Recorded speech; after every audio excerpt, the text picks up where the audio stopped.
చంద్రనాగ మల్లయ్య ఈ పేరు మనం విన్నాం కదా.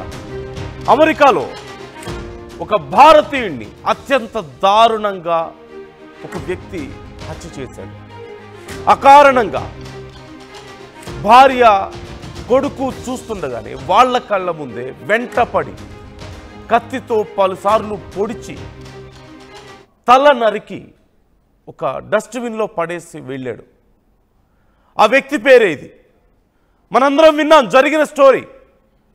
ఇప్పుడు ఈ ఘటనకు సంబంధించి ప్రవాస భారతీయుల్లో తీవ్ర ఆందోళన వ్యక్తమవుతోంది. అక్కడ ఉన్నటువంటి భారతీయుల సెక్యూరిటీకి సంబంధించి ప్రశ్నలు లేవనెత్తుతున్నటువంటి పరిస్థితి. ఈ నేపథ్యంలో అమెరికాలో భారతీయుడి హత్యకు సంబంధించి ట్రంప్ సంచలన వ్యాఖ్యలు చేశారు. చంద్రనాగ మల్లయ్య హత్య కేసులో సంచలన విషయాలు తన దృష్టికి వచ్చాయంటూ ట్రంప్ అంటున్నారు. నాగమల్లయ్యను హత్య చేసింది అమెరికా వ్యక్తి కాదని క్యూబాకు చెందిన ఒక అక్రమ వలసదారుడు అంటూ చెప్తున్నారు. బైడెన్ ప్రభుత్వం అనుసరించిన విధానం వల్లే మార్టినెజ్ లాంటి ఒక క్రిమినల్ అమెరికాలో ఉండగలిగాడంటూ ట్రంప్ వ్యాఖ్యానిస్తున్నారు.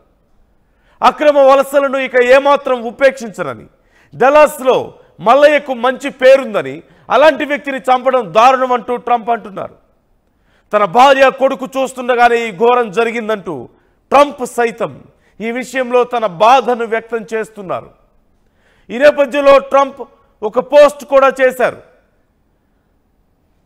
జరిగినటువంటి ఘటన తనను కలిచివేసిందని, బైడెన్ తీసుకున్నటువంటి గతంలో నిర్ణయాల వల్ల ఇలాంటి ఒక దారుణం జరిగిందని, అమెరికాలో ఉండకూడని వ్యక్తులు ఉన్నారని, నాగమల్లయ్య హత్య తనని ఎంతో కలిచివేసిందని, కుటుంబ సభ్యుల కళ్ళ ముందే ఇలా జరగడం దారుణమని, అలా తలనరికి డస్ట్బిన్లో పడేసి వెళ్ళిపోయాడు. ఇక ఇలాంటి వాళ్ళని నేను ఉపేక్షించను, ఇలాంటి వాళ్లకు అమెరికాలో ఉండే అర్హత లేదు అంటూ ట్రంప్ చెప్తున్నారు.